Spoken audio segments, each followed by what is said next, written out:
नमस्कार, आप देख रहे हैं जगत क्रांति टीवी और मैं हूं आपके साथ ज्योतिका। आइए रुक करते हैं खबर की ओर।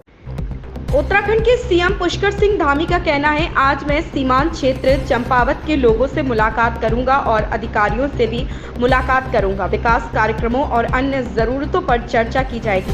बारिश के बाद कई जगहों पर नुकसान हुआ। राष्ट्रीय राजमार्गों पर कनेक्टिविटी की कुछ समस्या है, उन संबंधों पर भी चर्चा होगी। मैं कई राज्यों में औद्योगिक शहर बनाने के लिए पीएम मोदी को धन्यवाद देना चाहता हूँ। यह औद्योगिक क्षेत्र उत्तराखंड के खुरपिया में स्थित होगा रोजगार भी पैदा करे। मैं इसके लिए पीएम मोदी को धन्यवाद देता हूँ। क्या कुछ कार्यक्रम है? आज मैं सीमांत क्षेत्र चंपावत के पूरे जनपद के लोगों के साथ मिलूंगा, वहाँ अधिकारियों से भी वार्ता करूंगा और जो वहाँ विकास के कार्यक्रम चल रहे हैं, जो अन्य जरूरतें हैं, सीमांत क्षेत्र है, उन सभी पर, और जो बरसात के बाद काफी सारी जगह पर टूट फूट हो गई है।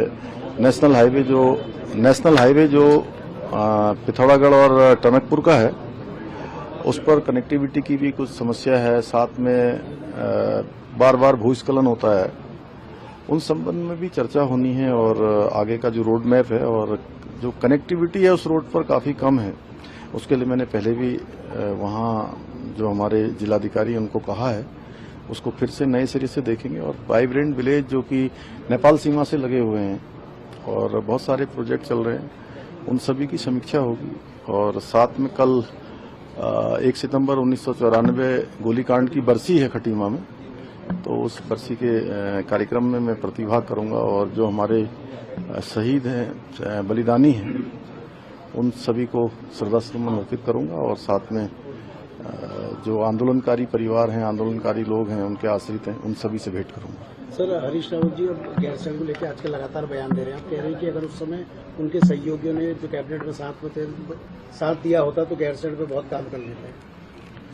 नहीं, गैरसैंण को लेकर हम पूरी तरह से प्रतिबद्ध हैं और इस बार हमने वहां पर भराड़ी देवी का मंदिर है, गैरसैंण विकास परिषद जो है उसमें धनराशि स्वीकृत की है, पत्रकारों के लिए भवन है, हमारे आसपास जो बाउंड्री वॉल इत्यादि बननी है, एक अस्पताल वहां पर अच्छा बनना है, उच्चीकृत बनना है। वहां पर सभी जो सुविधाएं हैं ग्रीष्मकालीन राजधानी की जो होनी चाहिए, हम उस दिशा में आगे बढ़ रहे हैं। हमारी प्रतिबद्धता है कि हम क्रमशः धीरे धीरे उन सभी कामों को पूरा करेंगे जो गैरसैंण के लिए जरूरी है। औद्योगिक स्मार्ट सिटी बन रही है, किस तरह देखते हैं? और अपने आप में एक 75,000 से ज्यादा युवाओं को वहाँ पर रोजगार मिलने की संभावना बढ़ रही है, किस तरह देखते हैं? और वहाँ पे मैं आदरणीय प्रधानमंत्री जी का धन्यवाद करता हूं कि उन्होंने देश भर के अंदर जो कुछ प्रमुख स्थानों पर औद्योगिक शहर बसाए जा रहे हैं, इंटीग्रेटेड पार्क बनाया जा रहा है, इंडस्ट्रियल पार्क, उसमें से एक हमारा किच्छा में खुरपिया फार्म उधम सिंह नगर में, उसको भी उसमें चयन हुआ है।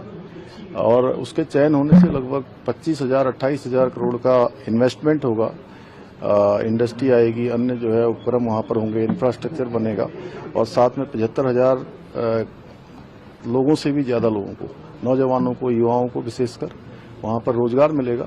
ये हमारे लिए एक बहुत बड़ा काम है और उत्तराखंड बनने के बाद एक बड़ा इन्वेस्टमेंट और बड़ा औद्योगिकरण हमारे यहाँ पर होगा। निश्चित रूप से हमारे राज्य को भी एक इससे नई उड़ान मिलेगी।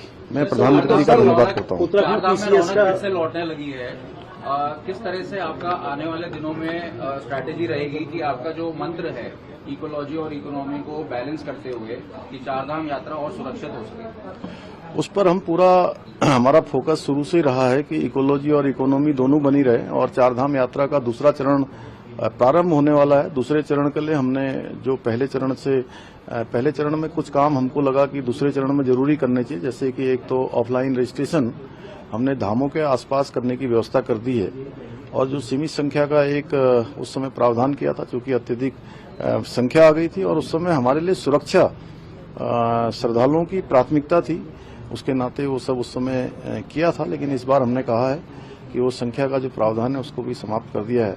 ग्रीन ट्रिप की व्यवस्था भी इस बार नहीं हो पाएगी तो अगली बार करेंगे। और जो जगह जगह पर बैरिकेडिंग होने से भी श्रद्धालुओं को असुविधा हो रही थी, वो असुविधा भी न हो, उसको भी जो है इस बार मिनिमाइज कर दिया है। सर, एक आखिरी सवाल, इस खबर में बस इतना ही। बने रहिए जगत क्रांति टीवी के साथ।